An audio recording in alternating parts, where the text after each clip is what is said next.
Hello everyone, and welcome back to When She Broke Us channel. Today, we have an incredible story, one that's dark, emotional, and shocking. It's a story about betrayal, humiliation, and the kind of heartbreak that leaves scars you can't see. We're sitting down with a man whose story will take you through a whirlwind of emotions, and I promise you, this is one you won't be able to look away from. From the first moment, through the betrayal, to the shocking aftermath, this is raw, unfiltered truth. So sit tight, make sure you're not alone for this one, and hear it straight from him. Let's start at the beginning.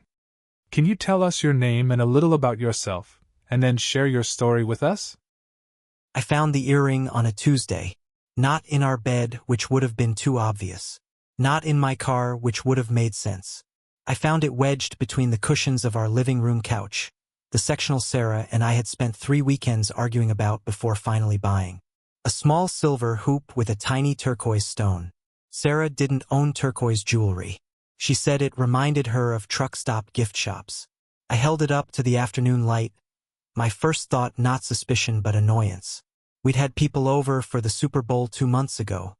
Maybe it belonged to Marcus's girlfriend. Sarah would know. Sarah always knew.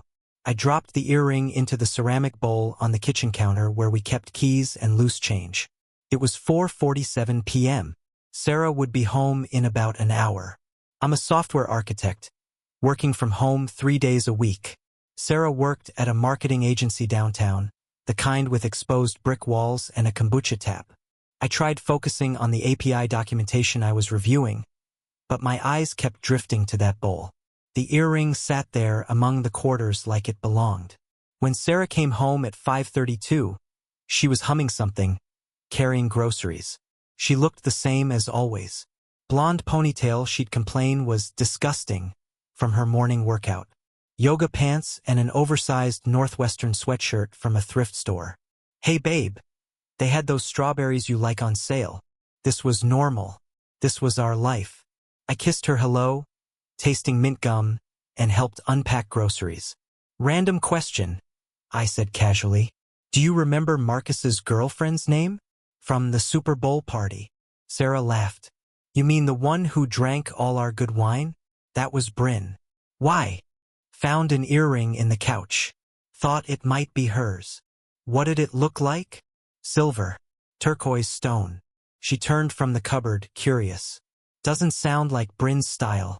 She was wearing those huge chandelier earrings. Remember? She was right. I did remember. That night, I lay awake at 2:33 a.m., analyzing my wife's facial expressions like I was debugging code. We'd been married 4 years, together 7. We had a life, a mortgage, inside jokes, routines. So why couldn't I stop thinking about a $15 earring? I went downstairs and opened our Ring doorbell history. Scrolled back through the past few weeks. Sarah leaving for work. Me taking out trash. The UPS guy. Then I paused. Previous Thursday, one of my office days. Sarah had come home at 3:17 p.m. The timestamp showed her entering. Nothing for 43 minutes. Then leaving at 4 o'clock. I checked my texts from that day. Sarah had said she'd be working late, probably home around 7. But she'd been home for 43 minutes and never mentioned it. I clicked through more footage. The previous Tuesday, another office day. Sarah came home at 2:44 p.m. Left at 3:30. The Tuesday before that. Home at 3:01. Left at 3:47. Pattern. Every Tuesday or Thursday when I was at the office, Sarah came home for 30 to 50 minutes. I sat in my kitchen chair, the earring still in my palm, and felt the floor of my marriage shift. The next morning, I made eggs like nothing was wrong. Sarah kissed my head, talking about a meeting with a pharmaceutical client. You okay? You seem off, she said over her coffee. This was my moment. I could ask her. I could put the earring on the table and watch her face. Just tired. Didn't sleep great. You should take a nap after your meetings, she said, squeezing my hand. Her wedding ring caught the light. White gold. Simple. A tiny row of diamonds. We'd picked it out together. We'd been so young, so sure. Thursday, I told Sarah I had to go into the office. I drove 4 blocks away, parked, and waited. At 2:51 p.m., Sarah's silver Honda pulled into our driveway. My heart hammered. I watched her get out, alone, glance around and enter our house. I waited. 5 minutes. 10. 15. At 3:14, a blue Toyota Camry pulled up. A woman got out. Maybe 30, dark hair, leather jacket. She looked around and walked to my door and knocked. Sarah answered immediately. They didn't hug or kiss, just looked at each other, and then Sarah stepped aside and the woman went into my house. The door closed. Sarah was having an affair. With a woman whose earring I'd found in our couch. How long had this been going on? How had I not known? I thought about every moment of the past months. Sarah hadn't been distant. She'd been affectionate, engaged, present. Our sex life had gotten better. She'd seemed happier, lighter, because she was cheating on me. I sat there watching the clock. 3:15, 3:30, 3:45. At 3:52, the woman emerged, hands in her pockets. She got in the Camry and drove away without looking back. 5 minutes later, Sarah came out, locked the door, sat in her car for a moment, then backed out. I waited until both cars were gone. Then I went home and stood in my empty house, trying to figure out who the hell I'd married. That night, Sarah made pasta carbonara from scratch. My favorite. She moved around the kitchen humming that same unfamiliar song. "How was your meeting?" she asked. "Fine. Boring." Mine too. Spent most of the afternoon working on social media analytics. My eyes hurt from staring at spreadsheets. The lie came so easily, so naturally. We ate and talked about mundane things. The bathroom leak. Whether to plant tomatoes or peppers. Her sister's birthday. It was so normal it felt like torture. After dinner, while Sarah showered, I did something I'd never done in 7 years. I picked up her phone from the couch. She didn't have a passcode. "What's the point?" she'd always said. "We share everything anyway."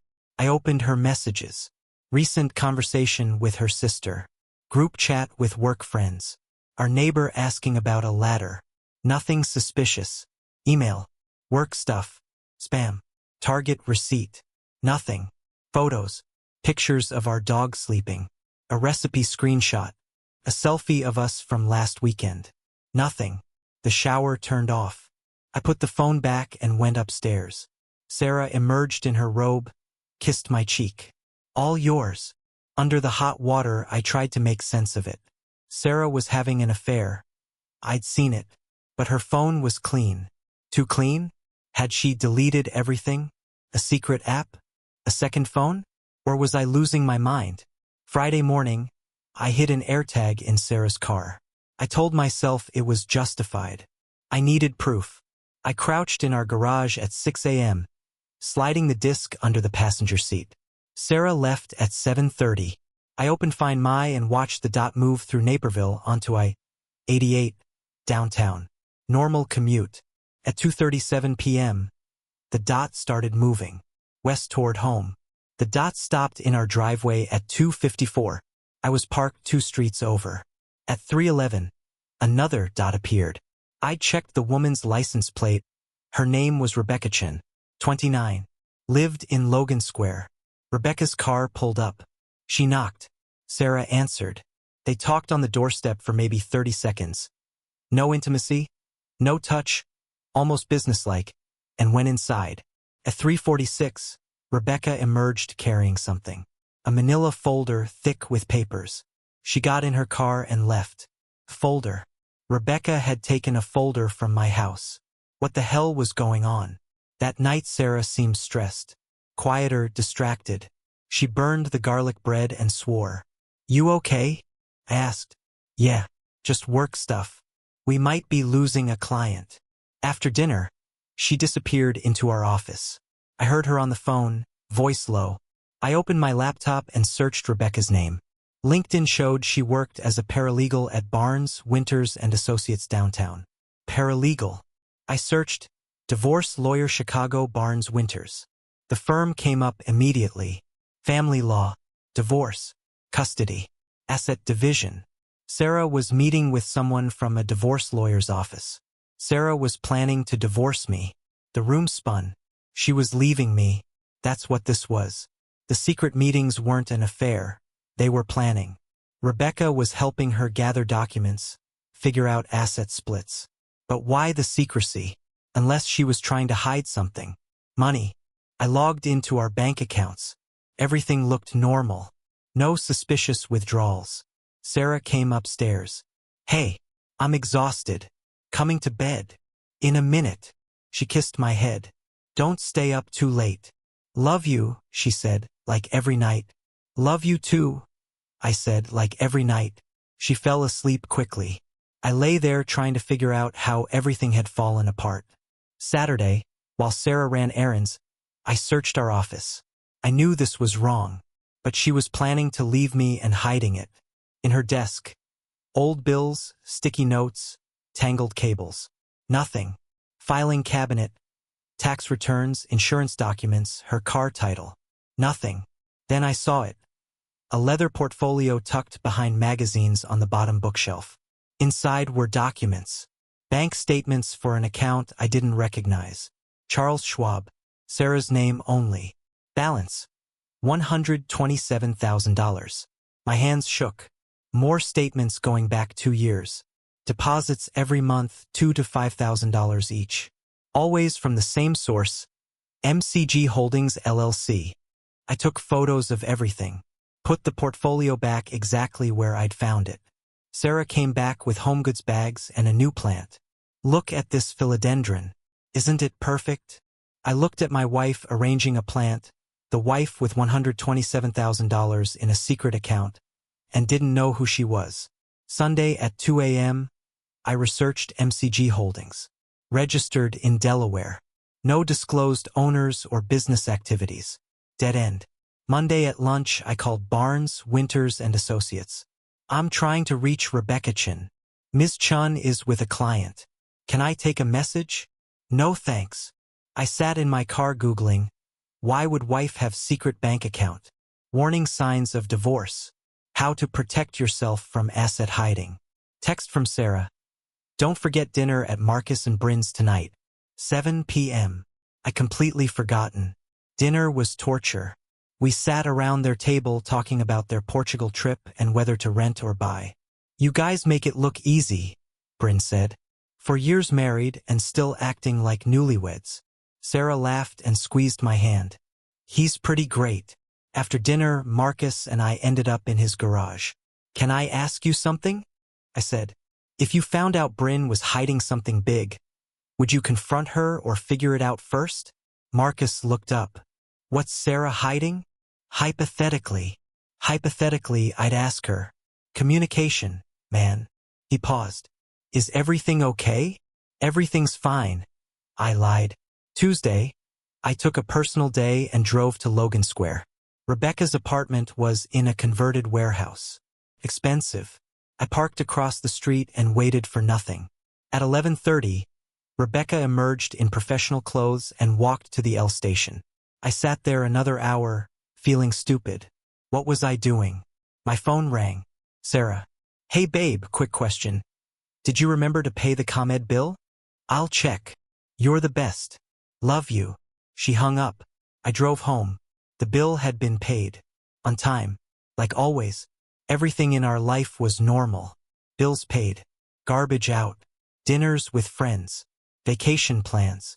Except my wife had $127,000 in a secret account and was meeting with a paralegal from a divorce firm.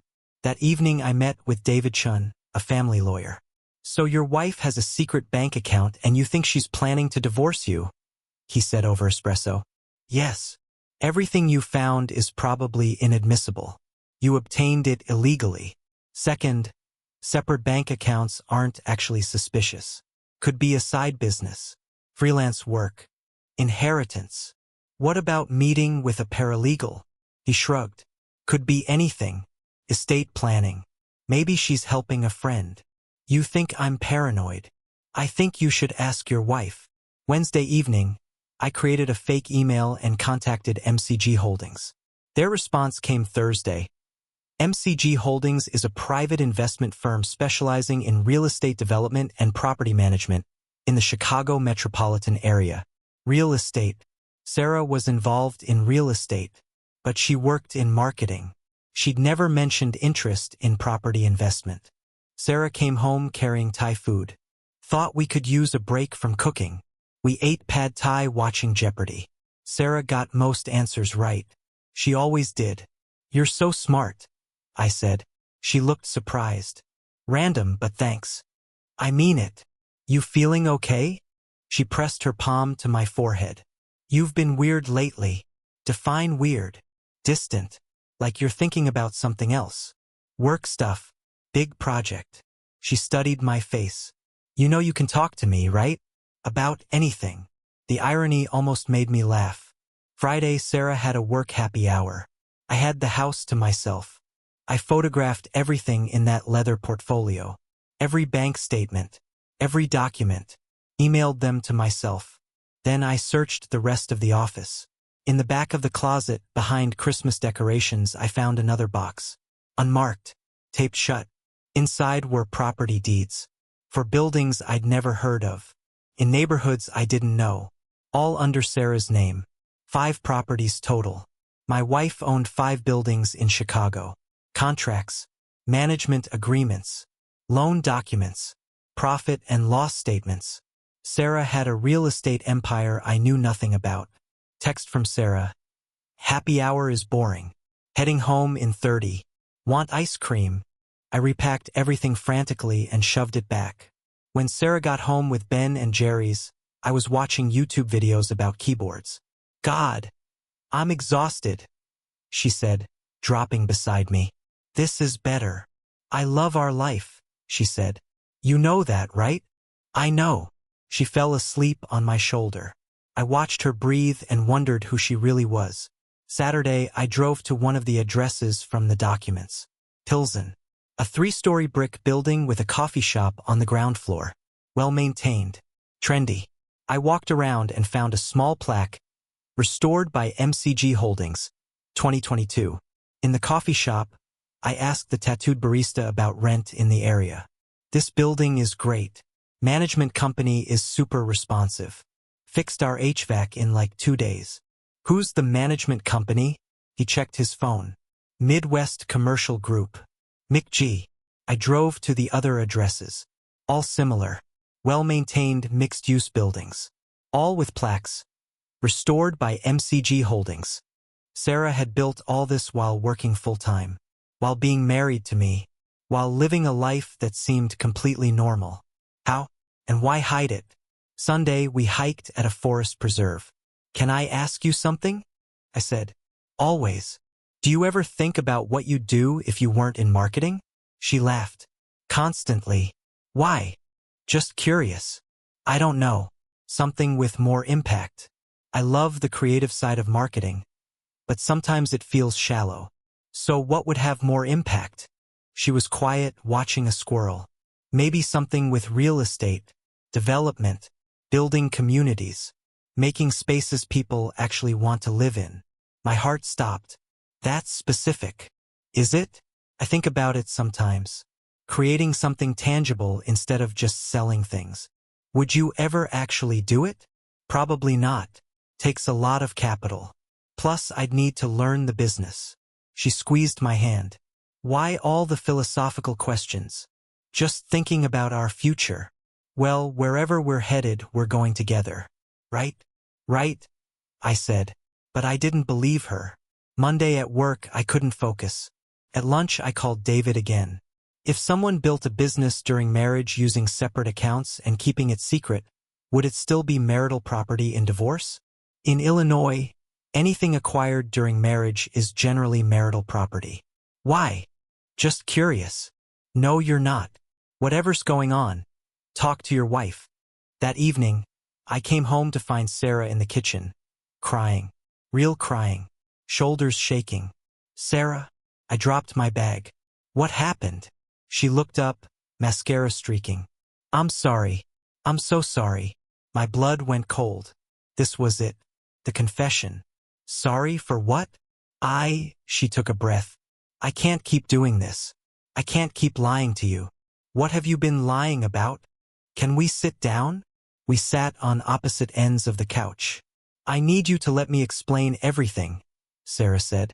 Can you do that? I nodded. 4 years ago, after we got married, my aunt died. Aunt Patricia. She left me about $80,000. I didn't put it in our savings. I kept it separate and used it to buy a building in Pilsen. I stayed quiet. I didn't tell you because I was embarrassed. What if I failed? What if I lost all of Aunt Patricia's money? I didn't want you to think I was stupid.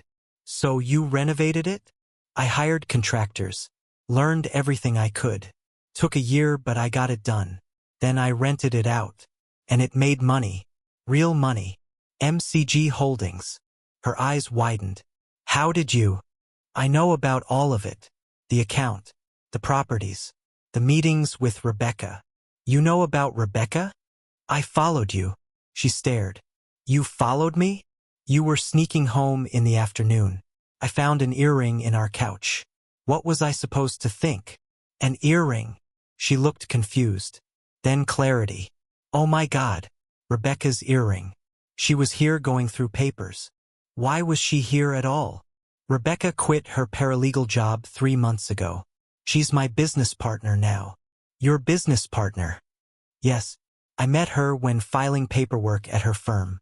We started talking. She mentioned she hated corporate law and wanted to do real estate. So I made her a partner.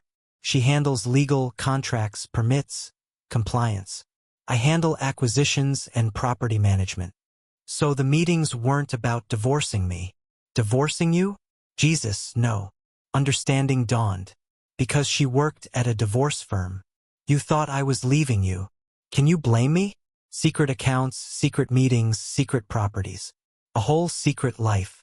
It wasn't. She stopped. Okay, I guess it was. But not because I wanted to leave you. Because I was scared. Scared of what? Of failing. Of you thinking I was wasting money. Of taking too much risk. I'm leveraged financially. Loans, mortgages, debt. If things go wrong, we could lose everything. I didn't want to drag you into that without proving it could work first. You bought 5 buildings without dragging me into it? 4. I own 4. The 5th is under contract. She laughed wetly. I know I should have told you. I was going to. I just kept waiting for the right moment, and it never came. I sat back. My wife was a real estate developer. Built an empire while I thought she crafted social media strategies. Do you still work at the agency? Yes. Real estate is mostly evenings and weekends. Those afternoons, I'm doing walkthroughs, meeting contractors, handling emergencies. I take a late lunch and make up hours at night. Your boss knows. She knows I have a side business. Doesn't care as long as my work gets done. Sarah moved closer. I'm sorry. I was trying to protect you, but really protecting myself. From judgment. From failure. From admitting I wanted something different than what we planned. What did we plan? Normal stuff. Good jobs. Nice house. Kids eventually. I still want that. But I also wanted more. Something mine. Does that make sense? It did. That was the worst part. The money in the account. Profits from the properties. I've been saving it for the next acquisition, maybe start an actual development company. Build new construction instead of just renovating. She took my hand. I want you to be part of it. I've always wanted you to be. I was just too scared to ask. I looked at our joined hands. What about Rebecca? What about her? Are you having an affair with her? No. God, no. She's married. Happily. To a man named David who does something with computers. I felt ridiculous. I'd imagined betrayal when my wife had just been building a business. Except, you still lied. For years. I know. You made me feel crazy. I was tracking you with an AirTag, going through your things, following you around like a stalker. You're right. I let my fear turn into secrecy, and my secrecy hurt you. I don't know how to fix that. Neither do I. We sat in silence. Can I show you something? Sarah asked finally. She drove us to Bridgeport, to an empty lot on a corner. Construction fencing and a sign. future home of Halstead Commons. Mixed-use development by MCG Holdings. I bought this 6 months ago, Sarah said. 8 units of affordable housing on upper floors and commercial space below. A co-working space or community center. Something the neighborhood needs. It's a parking lot. For now. But I have permits. Financing. Contractors. This is happening. She faced me. And I want you to be part of it. Not just as my husband, but as a partner. You're an architect, software architect, but you understand spatial design systems. I could use that. You want me to help you build real estate? I want us to build something together. Something real. Something that matters. She gestured at the lot. This could be ours. I need time, I said, to process this. Of course. Take all the time you need. She hesitated. Are we okay? I don't know yet. That night, I slept in the guest room. Not because Sarah asked, but because I needed space. Around 2 a.m., my phone buzzed. Text from Sarah. I know you're probably awake. I'm awake too. I miss you even though you're in the same house. I stared at the message before typing back. I miss you too. 3 dots appeared. Disappeared. Appeared again. I'm going to make this right. Whatever it takes. I believe you, I typed. And I meant it. The next morning, Sarah had made coffee and pancakes, which she only made on special occasions or when apologizing. I called out of work, she said. Thought we could talk. Really talk. She told me everything. The first property purchase. The learning curve. The mistakes. A contractor who'd stolen.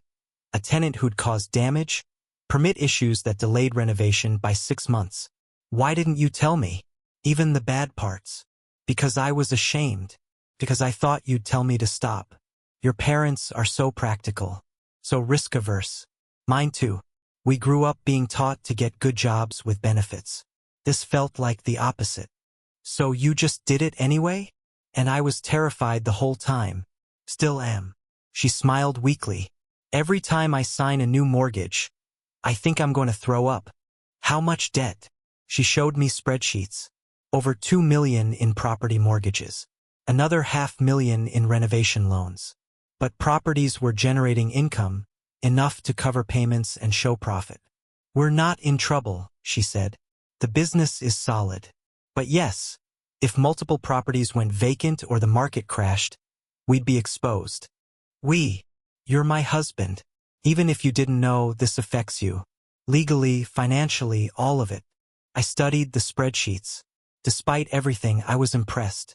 I want to see all of it, I said. She drove me to all 4 properties. Showed me through vacant units, pointed out renovations, introduced me to contractors. Everyone knew her. Everyone respected her. At the Pilsen building, we stood in the coffee shop. This is where it started, she said. I was so scared buying this. It was falling apart. But I saw what it could be. And I made it happen. You did. And I'm proud of that. She looked at me. Can you forgive me? I don't know. Can you forgive me for tracking you and going through your stuff? I don't know. We smiled at each other. Sad, tired smiles. We're a mess, I said. We really are. Over the next week, we talked every day. Really talked. About fears and dreams and things we'd been too scared to say. I told her about feeling stuck in my job. How I'd wanted to do something creative but been too afraid to leave security. She told me about the pressure to be perfect. To keep our life looking normal while secretly building an empire. We've been performing our marriage, she said one night, instead of actually living it. I don't want to perform anymore. Me neither. Saturday, Sarah got a call from Rebecca. Burst pipe at one of the properties. Water damage. Tenant freaking out. I have to go, Sarah said, pulling on her jacket. I'll come with you. She looked surprised. You sure? I'm sure. We spent 4 hours dealing with the crisis. Calling plumbers. Calming the tenant. Assessing damage. It was exhausting and stressful. It was also exhilarating. Something about solving a real problem. Seeing immediate impact.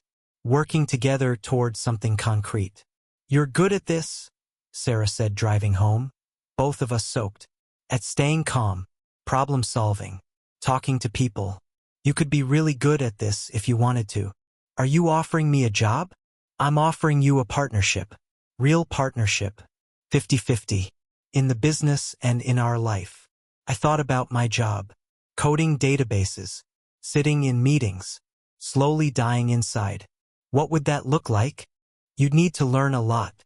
But you're smart and work hard. We could do this together. I'd have to quit my job. Eventually. Or you could do both for a while. Test it out. I looked at our neighborhood sliding past. Can I think about it? Of course. Monday, I sat through a meeting about database migration. Ate lunch at my desk.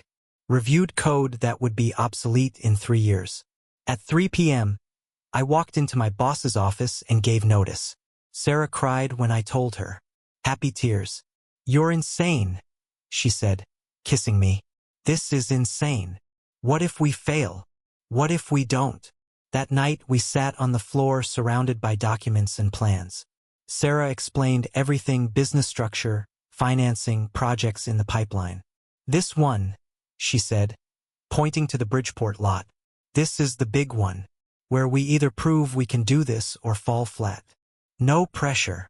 All the pressure. She grinned. Welcome to entrepreneurship. I picked up the Halstead Commons plans. Can I make a suggestion? The ground floor, instead of one big commercial space, what if we divided it? Made room for multiple small businesses, like a food hall. Give local entrepreneurs a chance to start small. Sarah's eyes lit up. That's brilliant.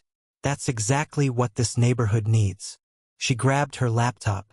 We'd need to reconfigure the design, but it's totally doable. We spent 3 hours redesigning, arguing about layouts, getting excited about possibilities. Around midnight, we looked at each other over scattered papers. This is what I wanted, Sarah said. Us working together, building something together. Why didn't you just ask me? Years ago. Because I was scared you'd say no. Or that you'd say yes but resent me. I might have said no 4 years ago. I was pretty risk-averse. And now I'm terrified, but also excited. More excited than I've been in years. Sarah crawled across the floor and kissed me. Really kissed me. I love you, she said. I'm sorry I almost ruined this. I love you too. And I'm sorry I didn't trust you enough to tell me the truth. We laughed, and it felt like something breaking open, like we'd been holding our breath for years and finally remembered how to exhale. 3 months later, we stood in the Bridgeport lot watching construction crew break ground on Halstead Commons. Rebecca was there with her husband David. Marcus and Bryn brought champagne and plastic cups. To new beginnings, Marcus said. To terrible decisions, Bryn added. To partnership, Sarah said, looking at me. To us, I said. We drank and watched bulldozers move earth and felt like we were building something real. 6 months after that, Halstead Commons opened. All 8 residential units rented within 2 weeks. Ground floor housed a coffee roaster, vintage clothing boutique, bookstore, and recording studio. The neighborhood celebrated with a block party. Sarah and I stood on the sidewalk watching people stream in and out. We did that, she said, awed. We did that. A woman emerged from the bookstore carrying books. She smiled at us. Thank you for bringing this to the neighborhood. We needed this. After she left, Sarah turned to me. Did you ever think, when you found that earring, that it would lead to this? No. I thought it would lead to divorce. And instead it led to the life we should have been living all along. She took my hand. Better late than never? Better late than never. That night, I found the earring again in the ceramic bowl, buried under receipts and change. I held it up, remembering the panic I'd felt, the suspicion, the fear, the certainty my marriage was ending. What are you doing? Sarah asked. Just thinking about how one small thing can change everything. That's deep. She looked at the earring. I should probably give that back to Rebecca. Probably. But I didn't. I put it in my nightstand drawer.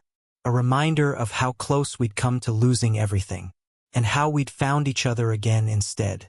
Sarah was imperfect and secretive and braver than I'd given her credit for. She was my wife, my partner, my future, and for the first time in months I wasn't afraid of what that meant.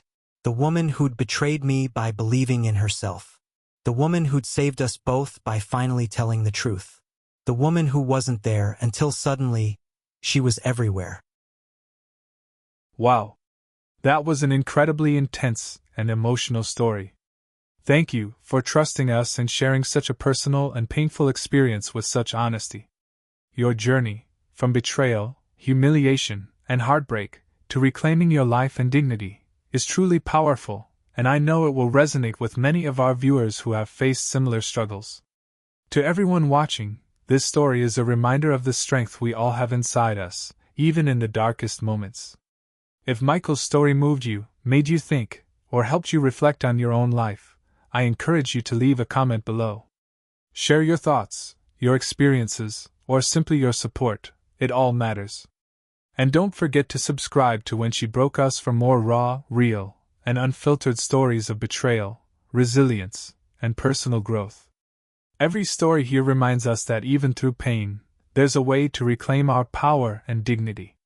Thank you for watching, and remember, your strength is greater than any betrayal, and your voice deserves to be heard.